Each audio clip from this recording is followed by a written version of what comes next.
好吧，我错过了一台线路超棒的机器。年初的时候跟大家已经介绍过这个 DMIT 斑马弓的上游，在某种意义上是跟斑马弓属于一个竞争的一个关系，因为它们的线路是相同的。他家的话可能性价比会更高一点，因为斑马弓给推广者的福利是比较大的，所以它会有一点抽成的成本在里面。我们今天看的这台机器呢，是我没买的，小伙伴说让我体验一下，让我帮着做一下评测，我就有幸拿到了36刀一年的这台机器，感觉有点贵啊，平摊到每个月也就3刀左右的这个价格，这个线路又这么优良，用它来做网站的代理服务器，这种都是可以的。像我们的 NGX 啊，因为线路非常好，全球都很好。当然它是黑五的活动啊，我当时不以为然，36.9刀，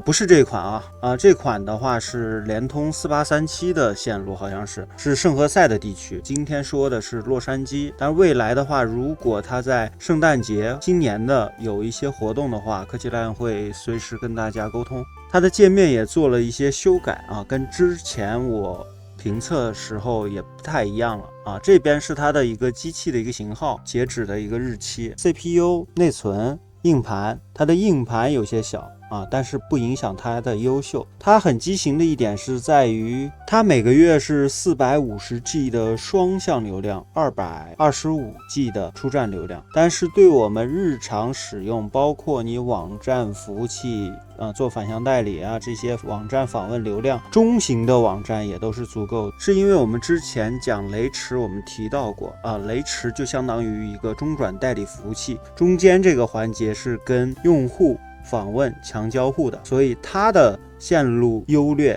就决定了用户访问的一个质量，所以这台机器呢就可以作为中转代理服务器。剩余的流量，已经使用的流量，这是本月的啊，超过了以后它就会给你停机，在下个月又给你开启。那下面它的一些信息的监控，这块呢是它的密钥和密码，他家还是有些不一样的。初始状态是使用密钥来登录的，然后给它创建一个新的密钥，随后呢将密钥下载下来，密钥的方式登录。他家是可以支持滴滴的。好，他家还拥有免费的快照啊，回溯到你之前的系统版本，这边是切换系统，然后你就可以进行重装。它的运营商呢很屌，就是自己。一般上游的运营商很有可能是其他的公司，聊到的狗云，他们都是用的上游的运营商服务器。他家是有自己的运营平台，自己的运营商号。滴滴的 W12 最新的内核带 BBR3 的加速的内核。在下面它是 AMD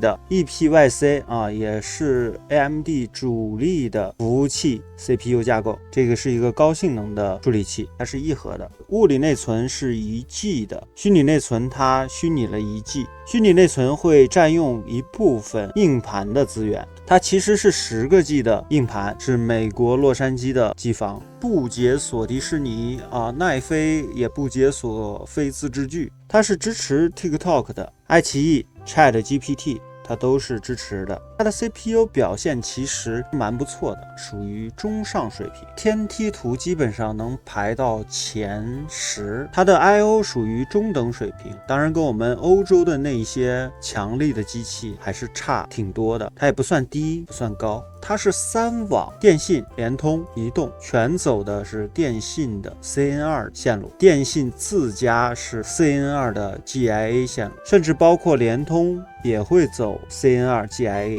好，这是全球的一个情况，我们可以着重看到上海，它已经是跑满它的500兆带宽的，进站出站都是500兆，它延迟基本上可以控制在200以内的，全球200以内什么概念？线路如果不好，路由节点如果一多的话，它的延迟就会立马上去。它到巴黎也才144，上海120啊。然后重庆咱不管了，重庆因为它走的是教育网，到重庆已然已经很高了。联通移动测不了，我也不太清楚，能控制在150上下的从美西回国的已然已经是非常好的线路，自己有路由节点的，它的路由节点是直接连接电信的，直接到上海，因为上海这边有一个主干，然后再到北京，所以到北京的话150左右。所以我们可以发现，洛杉矶到上海只是它最重要的一条线，到上海呢只有135毫秒。上海、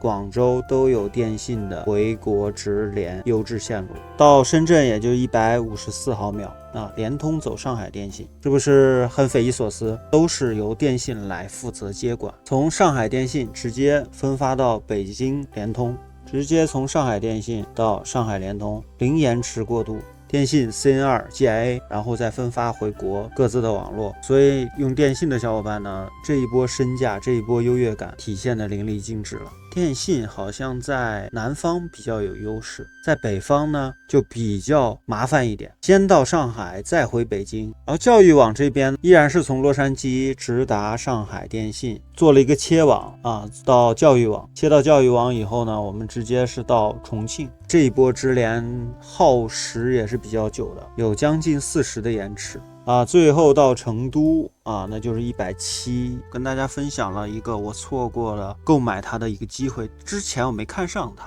啊，我觉得39刀还有点贵啊，但是其实这个线路呢值这个价，而且跟斑马宫49刀也是限量版的那一款叫版的。所以美国洛杉矶 CN2、GIA 的线路，我们等下一次还有货的时候，我们再入手也不迟。那我们下期节目再见吧，